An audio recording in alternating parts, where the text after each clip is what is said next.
Bayangkan, kamu sedang berada dalam sebuah percakapan, dikelilingi oleh orang-orang yang membahas hal-hal sepele, gosip terbaru, berita dangkal, atau topik berulang yang tidak mengarah kemanapun. Kamu mencoba ikut berbicara, berusaha membawa pemikiran yang lebih dalam, analisis yang lebih menarik. Namun, yang kamu dapat hanyalah tatapan kosong, perubahan topik yang cepat, atau yang lebih buruk lagi, perasaan bahwa tidak ada seorang pun yang benar-benar memahami apa yang kamu maksud. Dan akhirnya, kesimpulan yang tak terhindarkan pun muncul.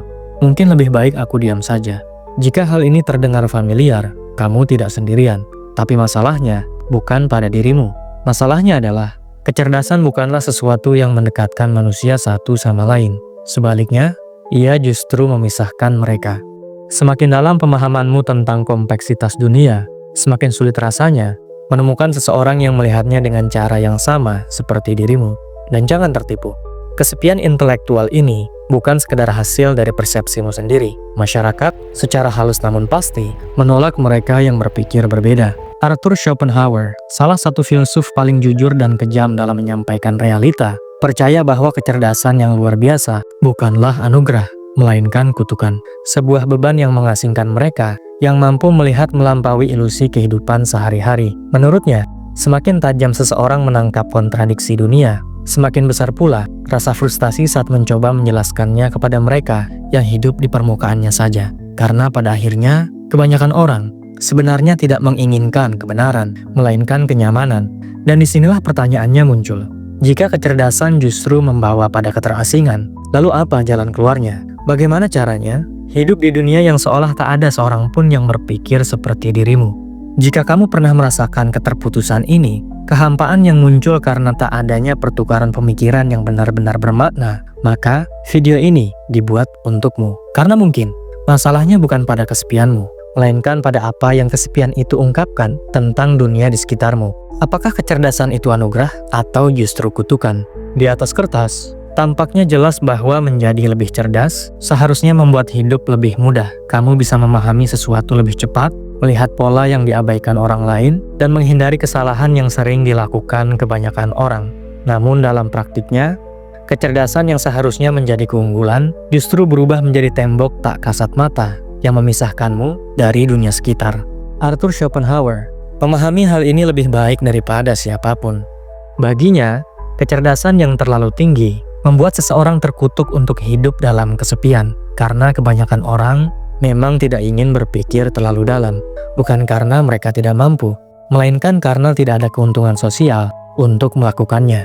Mengapa harus repot memikirkan pertanyaan filosofis, menggugat dogma, atau melihat kemunafikan lembaga-lembaga, jika semua itu hanya akan menimbulkan ketidaknyamanan?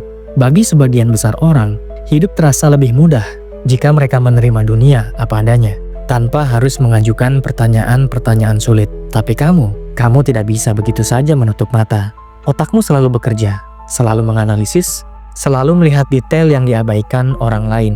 Kamu menyadari ketika seseorang berbohong pada dirinya sendiri, ketika mereka bertahan pada ilusi, hanya karena itu lebih mudah daripada menghadapi kenyataan. Kamu merasakan frustasi saat mencoba menjelaskan sesuatu, lalu sadar bahwa tidak ada yang benar-benar mendengarkan. Bukan karena mereka tidak setuju denganmu, tapi karena apa yang kamu katakan tidak sesuai dengan narasi nyaman yang telah mereka bangun untuk diri mereka sendiri. Dan disitulah inti permasalahannya. Masyarakat tidak menghargai kebenaran. Masyarakat menghargai keseragaman. Ada struktur tak kasat mata yang menjaga agar semuanya tetap berjalan. Dan struktur itu bergantung pada keyakinan orang-orang terhadap ilusi tertentu. Bahwa kebahagiaan terletak pada konsumsi. Bahwa kesuksesan berarti mengikuti jalur yang sudah ditentukan. Bahwa akal sehat selalu benar. Mereka yang berani mempertanyakan semua ini dianggap mengganggu, dianggap sebagai bagian yang tidak pada tempatnya. Inilah sebabnya mengapa sepanjang sejarah para pemikir besar sering ditolak sebelum akhirnya diakui. Socrates dikenakan hukuman mati karena dianggap merusak generasi muda. Padahal ia hanya mengajukan pertanyaan yang menyingkap kebodohan para penguasa. Galileo dikejar-kejar dan dipersekusi hanya karena mengatakan sesuatu yang sesederhana kenyataan bahwa bumi berputar mengelilingi matahari. Nietzsche diejek dan dianggap gila karena menantang fondasi moralitas Kristen. Nikola Tesla meninggal dalam keterlupaan, sementara orang lain meraup keuntungan dari penemuannya. Apakah kamu pikir keadaan sekarang akan berbeda? Teknologi memang berkembang, tapi sifat dasar manusia tetaplah sama. Kita masih hidup dalam masyarakat yang menghukum mereka yang berpikir berbeda. Penolakannya mungkin tidak sejelas pada masa inkuisisi, tetapi hal itu tetap terjadi. Saat ini, bentuknya adalah isolasi sosial, perasaan sulit dipahami, kesulitan menemukan orang yang benar-benar memiliki cara pandang hidup yang sama. Dan disinilah pertanyaan utama muncul. Apakah masalahnya terletak pada kecerdasan atau pada dunia di sekelilingnya? Mungkin alasan sebenarnya mengapa orang-orang paling cerdas sering merasa terisolasi bukan karena mereka kurang memiliki kemampuan sosial, melainkan karena bagi kebanyakan orang, kebenaran adalah sesuatu yang tidak nyaman. Apa yang kamu lihat dengan jelas justru lebih suka diabaikan oleh orang lain. Dan kebutaan yang disengaja ini, penolakan untuk melihat melampaui hal-hal yang tampak di permukaan, adalah apa yang menciptakan jarak antara dirimu dan dunia di sekitarmu. Jika ada satu hal yang paling ditakuti oleh masyarakat, itu adalah seseorang yang berpikir secara mandiri. Kebanyakan orang menjalani naskah tak kasat mata, mengulang gagasan-gagasan yang sudah jadi tanpa pernah mempertanyakannya. Dan disitulah alasan sebenarnya mengapa kecerdasan tidak mendekatkan manusia satu sama lain, justru menjauhkan mereka. Pikirkanlah, ketika kamu bertemu seseorang yang secara fisik lebih kuat darimu, mungkin kamu merasa kagum. Saat melihat seseorang yang lebih kaya, kamu mungkin merasa iri, tapi jarang merasa bermusuhan. Namun ketika kamu menunjukkan kecerdasan yang lebih tinggi, reaksi yang muncul bukanlah kekaguman atau iri hati, melainkan penolakan. Sebab, kekuatan atau kekayaan adalah keunggulan yang tampak dari luar, sementara kecerdasan justru menyingkap sesuatu yang jauh lebih sensitif, yakni keterbatasan orang lain. Kehadiran seorang pemikir yang mendalam memaksa orang di sekitarnya untuk berhadapan dengan kelemahan kognitif mereka sendiri, dan tidak ada yang menyukai itu. Kecerdasan bertindak layaknya cermin, memantulkan hal-hal yang tidak ingin dilihat orang lain, betapa terbatasnya keyakinan mereka, betapa dangkalnya percakapan mereka, dan betapa mereka hidup dalam lingkaran distraksi, serta kepatuhan tanpa makna. Apa yang biasanya dilakukan manusia ketika merasa tidak nyaman? Mereka menyerang atau mengabaikan. Inilah alasan mengapa seorang pemikir selalu dianggap sebagai ancaman. Schopenhauer memahami bahwa masyarakat tidak hanya menolak mereka yang berani mempertanyakan struktur yang ada, tetapi juga menghukum mereka. Ia pernah berkata bahwa semakin jauh seseorang menjauh dari kebodohan dan mediokritas, semakin kesepianlah ia. Sebab kebanyakan orang memang tidak ingin berhadapan dengan kenyataan. Dalam dunia yang lebih mengutamakan kenyamanan, kebenaran adalah beban yang terlalu berat untuk ditanggung. Dan penolakan ini tidak hanya terjadi di ranah intelektual, tapi juga dalam kehidupan sehari-hari, lewat hal-hal kecil yang tampak sepele. Kamu membuat sebuah pengamatan yang menarik, orang-orang malah mengalihkan pandangan. Kamu mencoba membawa sudut pandang baru, seseorang langsung mengganti topik pembicaraan. Kamu melihat pola-pola yang tidak ingin diakui oleh siapapun, lalu diberi label sebagai orang yang negatif atau terlalu rumit. Itu adalah proses yang halus namun terus-menerus terjadi. Sebuah jarak yang perlahan terbentuk, mendorongmu ke pinggiran, hanya karena kamu melihat hal-hal yang orang lain berusaha untuk abaikan. Namun, penolakan itu bukan berarti kamu salah. Justru sebaliknya, itu berarti kamu mampu melihat melampaui kabut ilusi yang membuat kebanyakan orang terperangkap di dalam kebohongan mereka sendiri. Dan inilah alasan mengapa kecerdasan sering berujung pada kesepian. Bukan karena orang cerdas memilih untuk menyendiri, tapi karena dunialah yang lebih memilih menjauhkan mereka. Jika kamu pernah merasa terasing karena cara berpikirmu, mungkin kamu menyadari bahwa kesepian itu tidak selalu datang dari orang lain. Seringkali, kamulah yang memilihnya sendiri. Pada awalnya, ada keinginan tulus untuk terhubung, untuk berbagi ide, untuk menemukan seseorang yang melihat dunia dengan cara yang sama seperti dirimu. Namun seiring waktu, ketika interaksi terasa mengecewakan, hampa, atau melelahkan, kesimpulan yang tak terhindarkan pun muncul. Mungkin lebih baik sendiri. Schopenhauer percaya bahwa orang-orang dengan kecerdasan tinggi seringkali memilih kesendirian bukan karena meremehkan masyarakat, tapi karena sebuah kebutuhan. Ia mengatakan bahwa bagi mereka yang berpikir mendalam, dunia sering tampak seperti pertunjukan yang dangkal. Sebuah teater tempat kebanyakan orang berpura-pura memahami hal-hal yang bahkan tak pernah mereka pertanyakan. Berusaha ikut serta dalam teater itu membutuhkan tenaga mental yang luar biasa besar, sementara hasilnya nyaris tak sebanding. Harga dari bersosialisasi seringkali adalah frustasi akibat percakapan tanpa makna. Interaksi di mana seseorang harus menurunkan tingkat pemikirannya hanya agar bisa dipahami, dan dari sanalah jarak itu mulai tercapai. Awalnya, Kamu mulai menghindari lingkungan sosial tertentu karena merasa bahwa ide-idemu tidak diterima. Lalu, kamu mulai lebih selektif dalam berinteraksi, hanya mencari percakapan yang memiliki makna. Hingga akhirnya, kamu menyadari bahwa teman terbaik seringkali adalah pikiranmu sendiri. Bukan karena kamu meremehkan orang lain, tapi karena mereka tampak tidak memiliki hal berarti untuk ditawarkan selain gangguan-gangguan sesaat. Namun, disinilah jebakannya. Kesendirian yang awalnya terasa seperti tempat berlindung, bisa dengan cepat berubah menjadi penjara. Pikiran seorang pemikir sejati tidak pernah berhenti. Ia terus berputar,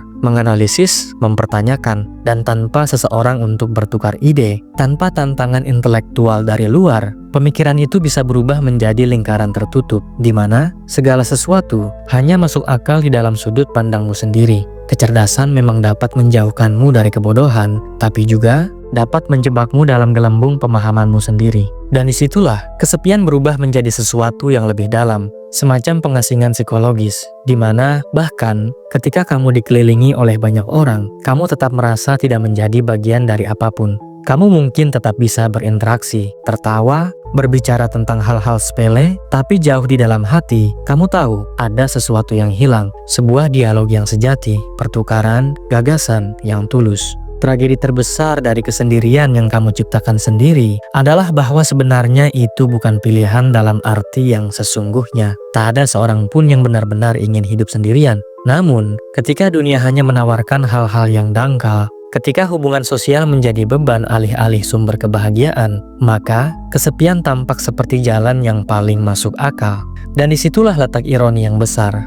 Semakin kamu memahami dunia, semakin kamu merasa bahwa tak ada tempat yang benar-benar cocok untukmu di dalamnya. Jika kecerdasan memang sesuatu yang begitu berharga, mengapa masyarakat justru terus menolaknya? Mengapa mereka yang mampu melihat lebih jauh justru ditertawakan, diabaikan, atau bahkan diserang? Jawabannya sederhana, dunia ini tidak dibangun untuk para pemikir. Dunia ini dibangun untuk para penurut. Sejak awal peradaban, masyarakat selalu lebih memihak pada mereka yang mengikuti aturan, bukan mereka yang mempertanyakannya.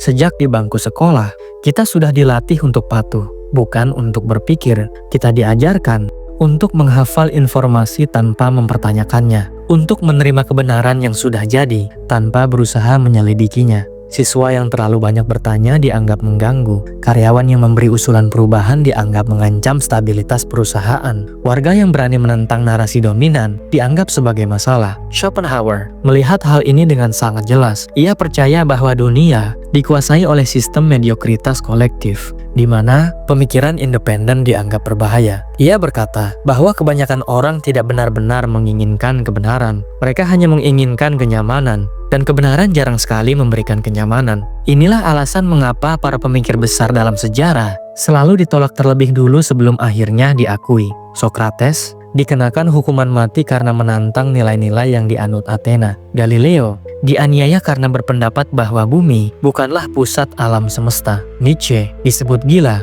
karena berani membongkar kontradiksi dalam moralitas Kristen. Dan bahkan di masa modern sekalipun, para pemikir revolusioner seringkali dijatuhkan terlebih dahulu sebelum akhirnya diterima. Namun, penolakan terhadap kecerdasan ini tidak hanya terjadi pada tokoh-tokoh besar dalam dunia filsafat dan sains. Hal itu juga terjadi setiap hari dalam hal-hal kecil. Ketika kamu mencoba memulai percakapan yang mendalam, namun orang-orang justru mengalihkan pandangan dengan gelisah. Ketika kamu mengemukakan sudut pandang yang berbeda, lalu langsung ditolak. Ketika kamu melihat pola yang luput dari perhatian orang lain, bukannya mendapat rasa ingin tahu, yang kamu terima justru sikap acuh tak acuh. Kenyataannya adalah, masyarakat tidak hanya gagal menghargai pola pikir kritis, tetapi justru secara aktif berusaha mematikannya. Karena orang-orang yang terlalu banyak berpikir tidak mudah dikendalikan. Mereka tidak menerima begitu saja narasi apapun. Mereka tidak puas dengan jawaban yang sederhana. Dan hal itu mengancam sistem yang bergantung pada keseragaman agar bisa tetap berjalan. Disinilah letak paradoks terbesarnya. Masyarakat membutuhkan para pemikir untuk terus berkembang. Namun di saat yang sama, mereka justru menolaknya. Dunia menginginkan hasil dari kecerdasan, kemajuan teknologi, penemuan ilmiah, inovasi filosofis, tapi enggan menghadapi ketidaknyamanan yang muncul dari pemikiran mendalam. Itulah mengapa orang-orang yang mampu melihat lebih jauh dari kebanyakan akan selalu menjadi minoritas. Sebuah minoritas yang sepi, namun sangat penting. Kecerdasan yang luar biasa tidak hanya menciptakan jarak, tapi juga menjadi beban berat yang harus ditanggung. Bukan hanya penolakan masyarakat yang menyakitkan, tapi juga efek dari pemahaman yang terlalu dalam terhadap realitas itu sendiri.